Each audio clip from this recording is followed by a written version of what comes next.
सुना आपने? ये मेरी माँ की आवाज थी। आज सुबह से ही वो मुझे ऐसे ही कोस रही है। मुझे करमचली और कुलक्षणी कह रही है। हम बेटियां तो जन्म से ही करमचली और कुटुंब के लिए कुलक्षणी ही होती है। लेकिन यहाँ बात अलग है। आज मेरा परीक्षा हॉल निकला। मैं दोबारा फेल हो गई।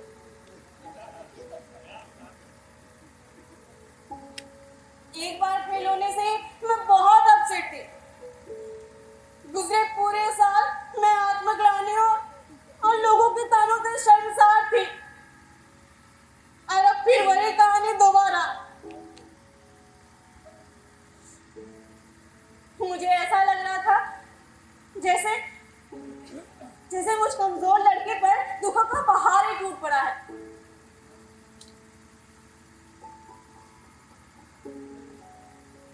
इस बार तो मैं रो भी नहीं पा रही थी। परीक्षा से पहले मेरे इन आंखों ने हजारों सपने सजाए और उन सपनों को पूरा करने के लिए तरह तरह की कोशिशें और जद्दोजहद भी की थी। लेकिन सब बेकार हो गया। भगवान को शायद यही मंजूर था। उन्होंने मेरे सारे किए कराए पर पानी फेर दिया। मन में इतनी उम्मीद से हो गई फसलें यूं ही झुलस गई। अब मैं उस मुंह पर आ चुकी थी जहां से बस अंधेरा ही अंधेरा था। दिन में घंटों किताबों से चिपके रहना, रात में देर रात तक पढ़ना, महज कुछ घंटे सोना। आप ही बताइए। हाँ, मैं आप ही लोग से पूछ रही हूँ कि क्या ये परीक्षा पास करने पर नंबर लाने के लिए कम था? अब आपको क्या बताऊं, मेरी किसी भी सहेली को इस बात पर यकीन ही नहीं था कि मैं फेल हो गई हूँ।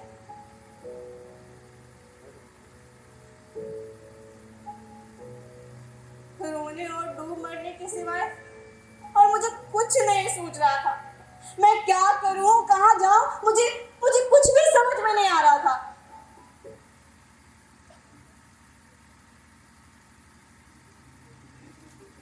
आत्महत्या, हाँ, आत्महत्या।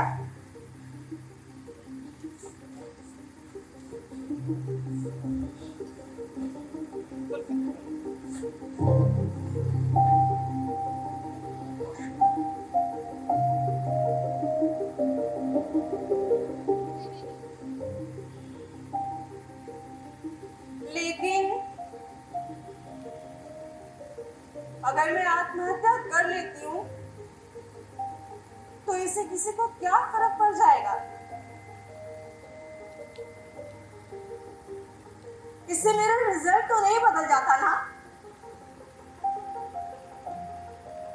उल्टे मरने के बाद मेरी आत्मा मुझे दुत्कारती, भटकती और आस पड़ोस के लोग, नाते रिश्तेदार और यहाँ तक कि आने वाली पीढ़ी भी मेरे इस कायरता भरे कदम पर मुझे अपमानित करती, गालियां देती कि वो तो बड़ी भगवानी थी, फेल होने पर अपनी जान ही ले ली। पर फिर भी मैंने एक निर्णय लिया।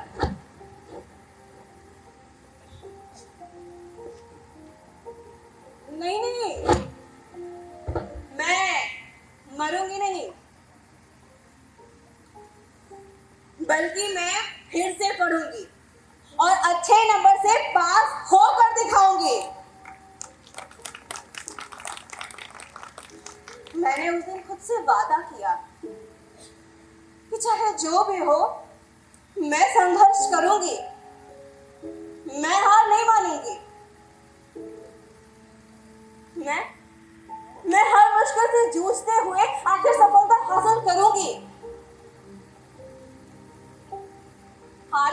से हार मानना होगा।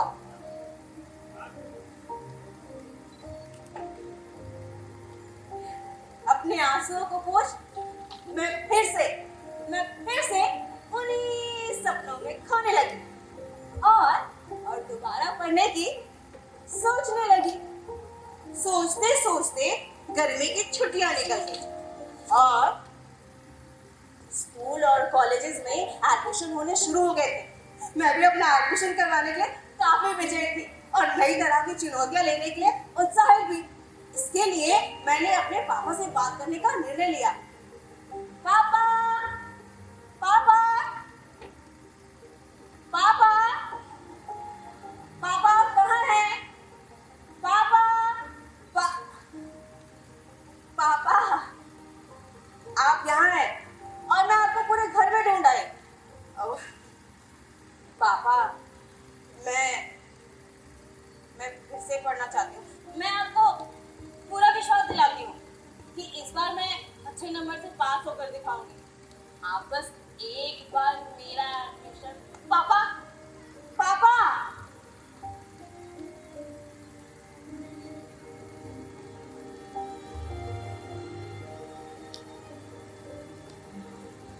देखा आपने, पापा ने तो मेरी बात सुनना मुनासिब ही नहीं समझा। जाहिर है एडमिशन न कराने से साफ इनकार ही था। मैं कई बार अपने मम्मी के पास भी गई, लेकिन वो भी हर बार सुना अनसुना करती रही। लेकिन एक बार मुझ पर बरस पड़ी और फूट के कहने लगी,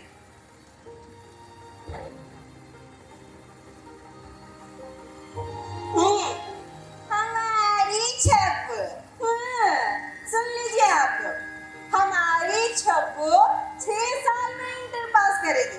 अरे सरकार भी ना 5 साल की योजना बनाती है, लेकिन हमारी छप्पो, हमारी निठल्ली छप्पो 6 साल की योजना बनाती है। ए छप्पो, चुपचाप घर का काम काज संभालो, समझी कि नहीं? साल दर साल में तुम्हारा विवाह कर देंगे बस। बढ़िया इंटर पास करेंगी, काम की न काज की, दुश्मन अनाज की।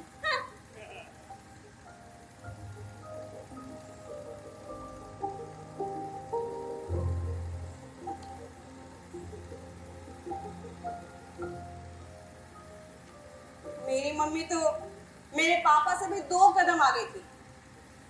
वो भी मुझे नहीं समझती थी। अब तो ये तय था कि मैं रोने के सिवाय कुछ नहीं कर सकती। माँ बहनों के ताने मुझे अंदर से बहुत दुख पहुंचाते। उनके इस तरह के व्यवहार ने मुझे भी उन जैसा झगड़ालू और जिद्दी बना दिया था। मैं एकदम चिड़चिड़े स्वभाव की हो गई थी। मैंने भी तय कि अब चाहे जो भी हो, अपनी पढ़ाई के लिए अब मैं इन लोगों से कुछ नहीं कहने वाली। अब जो करना है वो मैं खुद करूंगी।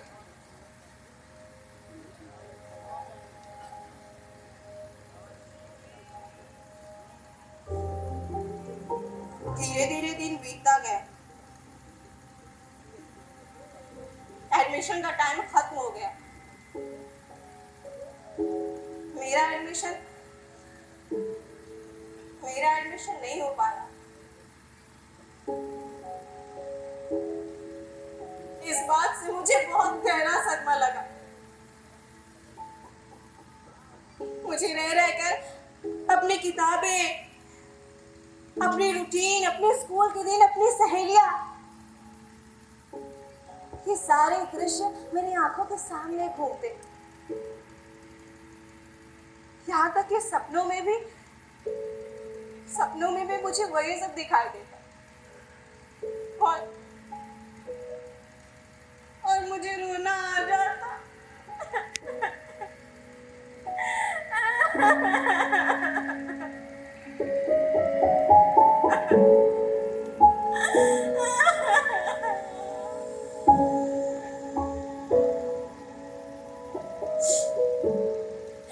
आप ही बताइए, मैं रोने के सिवा और कर भी क्या सकती थी? साल भर का समय मेरे लिए बहुत लंबा था।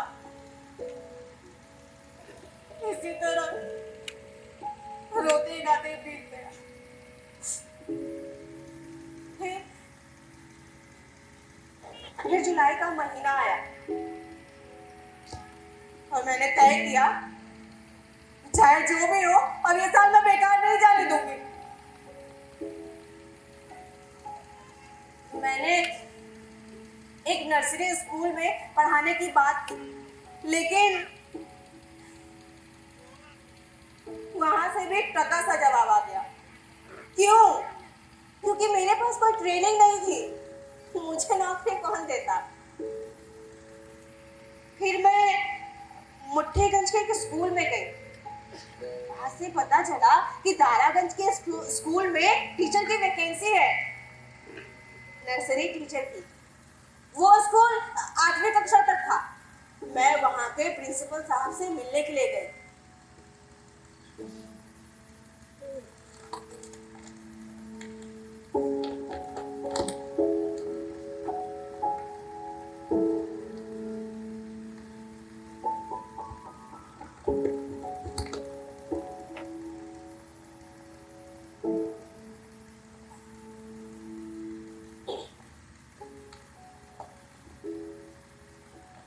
May I come in, sir?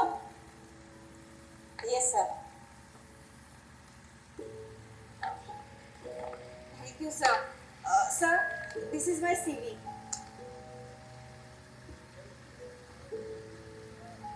Ji sir, बिल्कुल सर। जी सर, जी sir. Thank you so much sir. Yes, I have done it. वहां के प्रिंसिपल साहब ने मुझसे कहा,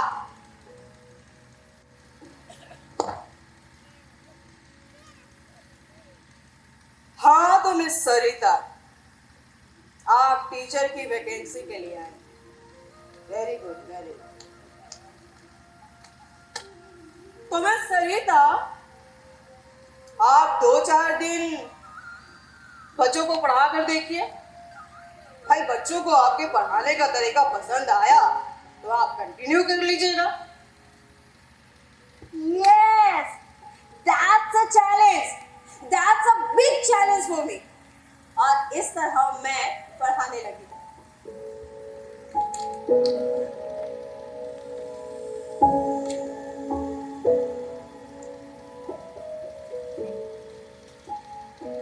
हेलो बच्चों, मैं आपकी नई टीचर हूँ और मेरा नाम सरिता है और आज हम जानेंगे इंग्लिश के अल्फाबेट्स के बारे में।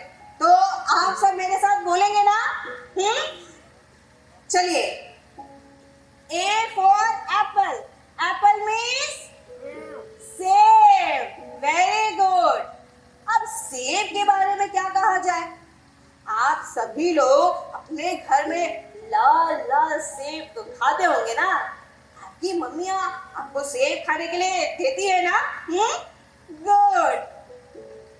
B for ball. Ball means गेंद। Very good. अब गेंद के बारे में क्या कहा जाए? गेंद तो आप सभी बच्चों का फेवरेट है, जिसे आप खूब खेलते हैं, है ना? और एंजॉय करते हैं। हाँ। C for cat. Cat means बिल्ली। म्याऊ, म्याऊ। जो म्याऊ म्याऊ करके आपके घर का सारा दूध चट कर जाती है कि नहीं? D for dog. Dog means भाव, भाव। जो भाव भाव करके आपके मोहल्ले में शोर मचाता रहता है। हाँ तो बच्चों को मैं और मेरे पढ़ाने का तरीका शायद दोनों ही पसंद आ गया और इस तरह से मैं टीचर बन गई। महीना पूरा होने पर मुझे पूरे 2500 रुपए मिले। सुन रहे ना आप लोग? 2500 रुपए बहुत होते हैं। अपनी लगन और मेहनत की पहली कमाई से मैंने इंटर के प्राइवेट परीक्षा का प्राइवेट फॉर्म भरा। स्कूल में पढ़ाते हुए भी मैंने अपनी पढ़ाई पर विशेष ध्यान दिया। दिन तो स्कूल में ही निकल जाता था। शाम में घर में आकर मम्मी के काम में उनके मदद करती और रात में अपनी पढ़ाई करती। धीरे धीरे दिन बीतता गया और परीक्षा का समय नजदीक आने लगा। मैं भी अपना परीक्षा देने के लिए बहुत उत्साहित थी और नई तरह की चुनौतियां लेने के लिए उत्साहित थी। परीक्षा के वक्त पढ़ाई करते करते मैं अपनी सेहत पर ध्यान नहीं दे पाई। बिना नियम के खाना, बिना नियम के सोना, इससे मैं बीमार पड़ गई। मुझे बुखार आ गया, लेकिन बुखार में भी मैंने अपनी पढ़ाई का सिलसिला टूटने नहीं दिया। इस लापरवाही की मुझे बहुत बड़ी कीमत भी चुकानी पड़ी। अब आपको क्या बताऊं, इस हल्के हल्के से बुखार ने टाइफाइड का रूप ले लिया। बाप रे, टाइफाइड, इसका तो नाम सुनकर ही डर लगता है। तो साहब डॉक्टर्स ने कई गोलियां और कैप्सूल्स लिख दिए और 15 दिन कंप्लीट बेड रेस्ट करने को कहा। मम्मी, दीदी सब हैरान परेशान, यहाँ तक कि पड़ोस की दादी जी ये सुनते ही छड़ी टेकती चले आई और कहाँ के दादी के नुस्खे बताने लगी।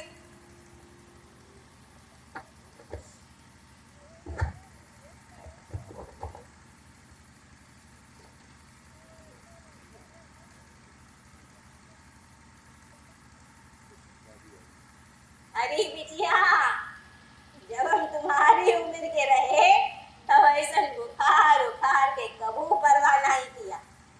हाँ, हमारी अम्मा जरूर 2-4 दवा हमारे हलकवा के नीचे उतरवा देते रहे। बस बुखार उड़न छू, अरे चिंता करने की कोनो बात नहीं है। दादी अम्मा का नुस्खा अपनाओ और बुखार को छू मंतर भगाओ, है कि नहीं? दादी अम्मा का नुस्खा, सब ठीक हो जाएगा, सब ठीक हो जाएगा, सब ठीक हो जाएगा। सबने मुझे कहीं बाहर ना निकलने और अपनी तरह से ना जाने कितनी हिदायतें दे डाली, लेकिन मेरे लिए आराम कहाँ था? मेरे लिए तो परीक्षा पास करने की चुनौती सुरसा राक्षसी की तरह मुंह बाए खड़ी थी। इसे कौन समझता है? मैंने इन्हीं हालात में अपने विद्यालय जाना भी जारी रखा, क्योंकि बच्चों की परीक्षाएं भी तो नजदीक थी ना। अब मैं देर रात तक नहीं पढ़ पाती थी, लेकिन हाँ, इस आपाधापी में भी मैं सही समय पर दवाइयां खाने में कोई कोताही नहीं करती। परीक्षा में निकलने से पहले मैं माँ के दही पेड़े के साथ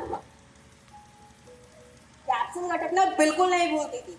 पर फिर भी मेरे मम्मी पापा इन सब चीजों पर ठीक थे और मुझे कोसते कि कहाँ की करमचली हमारे घर पैदा हो गई जो हर समय अपने मन की ही करते रहती है। मैं अपने परीक्षा देने के लिए जाती हूँ।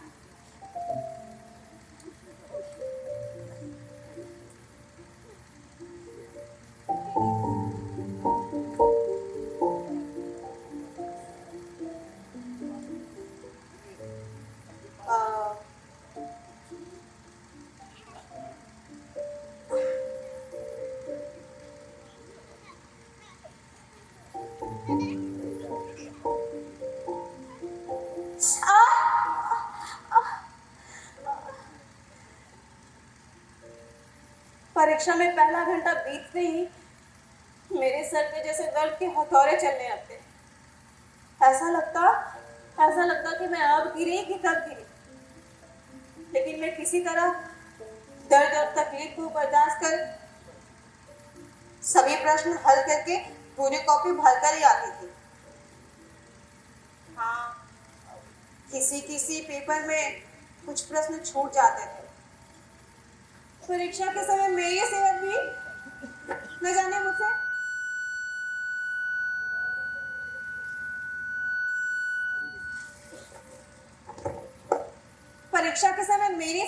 जाने मुझसे कब का बदला ले रही थी। बुखार था कि उतरने का नाम ही नहीं ले रहा था। शायद ये भी मुझे पास नहीं होने देना चाहता था। कहते हैं कि इंसान का सबसे बड़ा सुख उसका स्वस्थ शरीर होता है, अगर वो स्वस्थ रहेगा तो वो हर मुश्किल से जूझ के सफलता हासिल कर सकता है। हाँ, तो परीक्षा तो मैंने जैसे तैसे दी थी, लेकिन परीक्षा के अगले दिन मेरी तबीयत बहुत खराब हो गई, यहाँ तक कि मुझे अस्पताल में एडमिट करना पड़ा।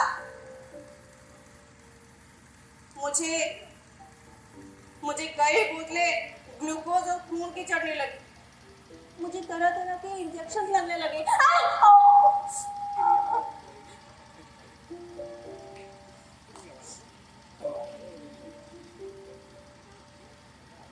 धीरे धीरे मेरी हालत में सुधार आने लगा। लोगों ने राहत की सांस ली।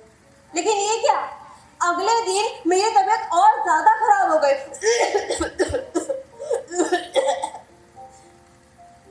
मुझे उल्टियां होने लगी और उन उल्टियों में मम्मी को खून के थक्के दिखने लगे। मम्मी अकेले पड़ गई थी। मम्मी के हाथ पांव फूलने लगे। रिश्तेदार सब अस्पताल की तरफ दौड़ने लगे।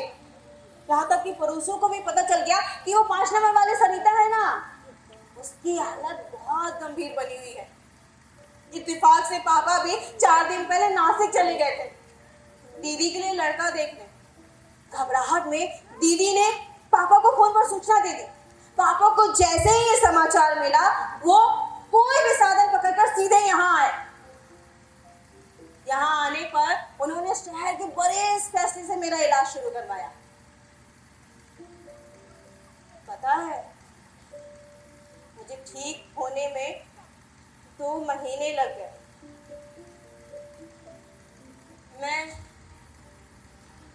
मैं मरते मरते बची थी।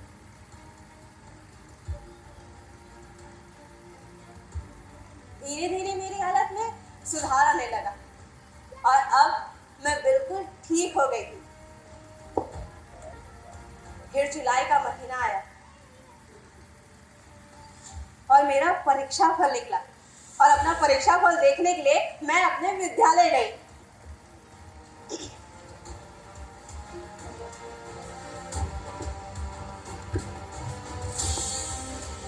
अरे हटो ना, मैं अपना निकिता, सरिता, रोहित, सरिता, इतनी भीड़ में मैं कैसे जाऊंगी? रिया, सरिता देख ना, सरिता।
दिखाई दिया।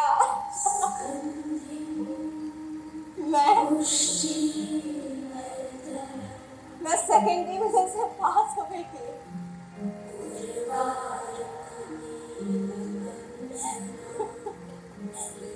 मेरी खुशी का तो ठिकाना ही नहीं था।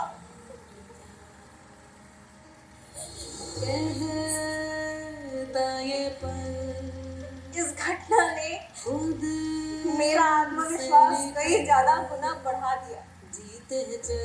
मेरा लगाव अपनी पढ़ाई, अपने कॉलेज, इन सब के प्रति बहुत बढ़ गए।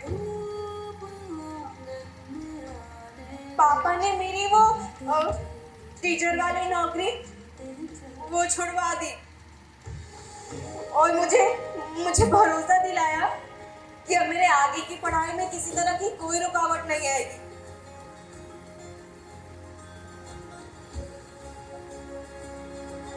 मेरी लगन, मेरी मेहनत और मेरे साहस ने मेरी खुशी का रंग कहीं ज्यादा गहरा कर दिया था। और एक और बात बताऊं,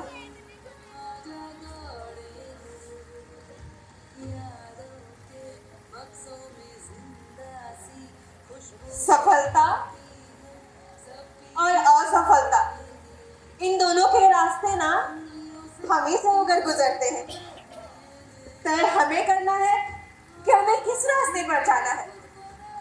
और एक और बात बताऊं, हार के बाद जीतने में ना बहुत मजा आता है, बहुत ज्यादा मजा। और अब बस इतना ही। आज मेरे कॉलेज का पहला दिन है और मैं पहले दिन लेट नहीं होना चाहती। मैं आप लोगों से फिर मिलूंगी। तब तक के लिए बाय। आपकी और सिर्फ आपकी सरिता।